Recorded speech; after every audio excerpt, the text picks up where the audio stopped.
Pode Povo. Pode Povo. Pode Povo, onde o povo encontra sua voz. Tá na hora de mais um Pode Povo, podcast do Sindipetro NF, onde você encontra a sua voz aqui na Folha FM do Grupo Folha da Manhã de Comunicação, comandado pelo Sérgio Borges.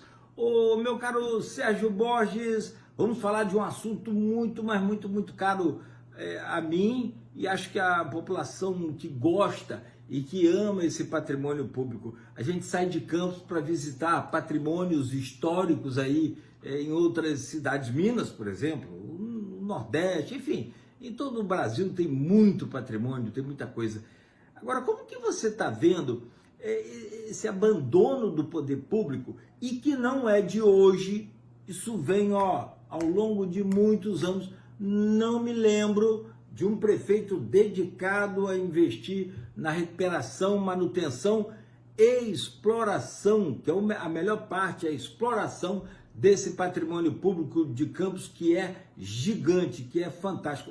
Eu costumo dizer que Campos não é rica em patrimônio público, Campos é bilionário em patrimônio público. Temos muitos patrimônios históricos, né? Coisas importantes e que, sabe, são relevantes para a nossa história e que precisariam ser não só conservados, mas também melhor explorados.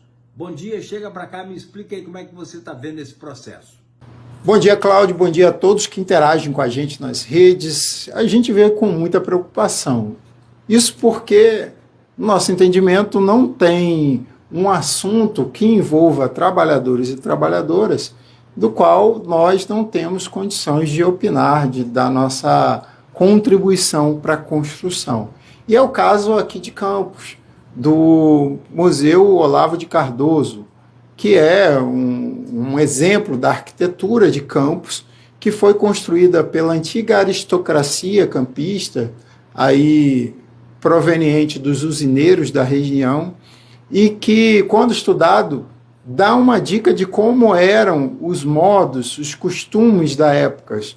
Um museu, um local que era preservado, aí, foi construído e preservado com uma cultura escravocrata, então utilizando a mão de obra escrava, né, durante o período da escravidão aqui no Brasil, e pós-escravidão também, usando serviços análogos à escravidão, à semi-escravidão que a gente utiliza.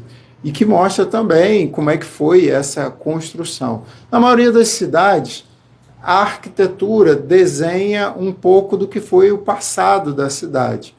E no caso de Campos, não é só esse espaço que está colocado. A gente tem também o solar da Airizes e também o solar da Baronesa, que são outros espaços também que mostram um pouquinho da história de Campos. E aí a gente precisa, sim, preservar esses locais, porque eles contam muito disso, de como que era o trabalho, como que o povo de Campos foi sofrido, e como é que eram as relações entre os trabalhadores e a elite campista. Então a gente vê com muita preocupação e acredita que tem que ter um trabalho de preservação. Essa então, nem fala, essa me parece mais difícil preservar. Tem a história do canal Campos Macaé, que a gente aqui chama de valão. Quer dizer, isso é falta de pertencimento. A história de Campos passa por esse canal, passou por esse canal e a gente não pode deixar morrer essa história. O que você pode chamar a atenção aí, nesse momento, para alertar Campos sobre a preservação desse patrimônio e por não apagar aí a sua história, presidente? Há vários casos e vários exemplos que a gente pode dar aqui de locais e arquiteturas históricas em Campos.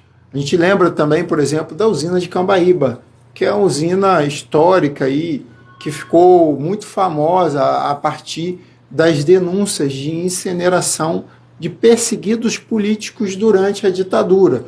Então hoje virou um exemplo de local que deve ser preservado para contar essa história de resistência a esse regime ditatorial que perseguiu e matou muita gente no Brasil. Recentemente, a usina de Cambaíba também esteve envolvida com a luta pela reforma agrária, através do Movimento Sem Terra, que também ocupam aquela terra improdutiva e querem gerar riqueza a partir do trabalho desses camponeses, operários.